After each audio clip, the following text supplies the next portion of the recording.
Hi, I'm Nick, and in this video we'll be talking about yeast infections that seem to happen before your period.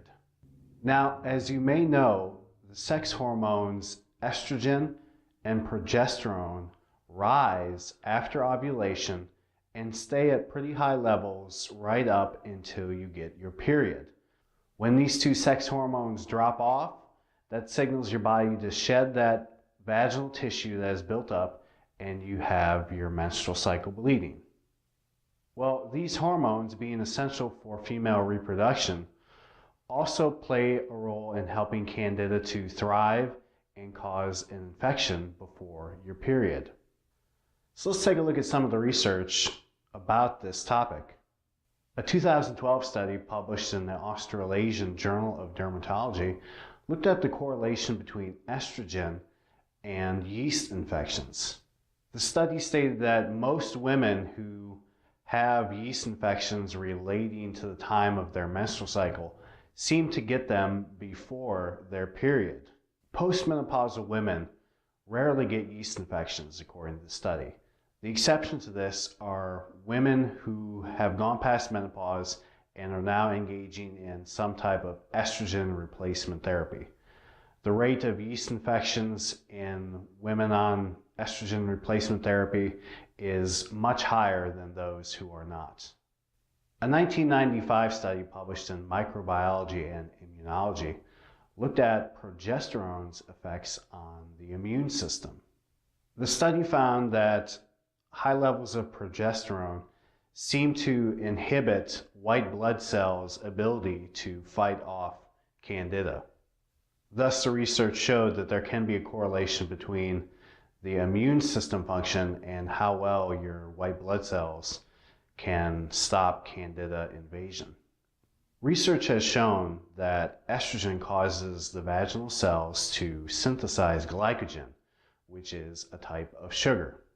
Now, perhaps the most likely reason you seem to get a yeast infection right before your period is that estrogen spikes right before ovulation to very high levels, and in turn the vaginal cells begin to create more and more sugar.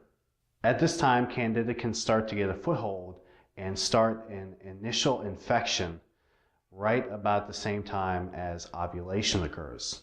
And as you enter the luteal phase of the menstrual cycle after ovulation, estrogen levels begin to rise again and remain fairly steady. This allows the vaginal tissue to keep creating more and more sugar, and the yeast, which got its start before ovulation, keeps feeding off this sugar and grows and multiplies. The result is the week before your period, you seem to have the most severe yeast infection symptoms at this time.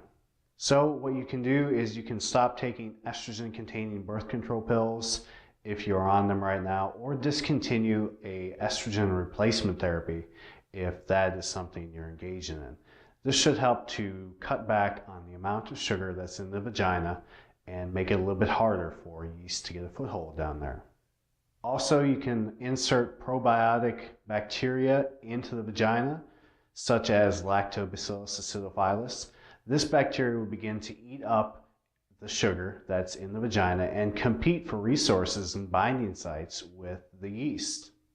Lactobacillus acidophilus, for example, can also secrete lactic acid as it metabolizes food, and this helps to acidify the vagina and keep it less conducive to yeast, as they do not prefer an acidic environment. Well, for more information on this topic, you can check out the article on Candida Hub. The link is below in the description. And while you're there, you can learn about an all-natural solution for yeast infections that is guaranteed to get rid of them in 12 hours time.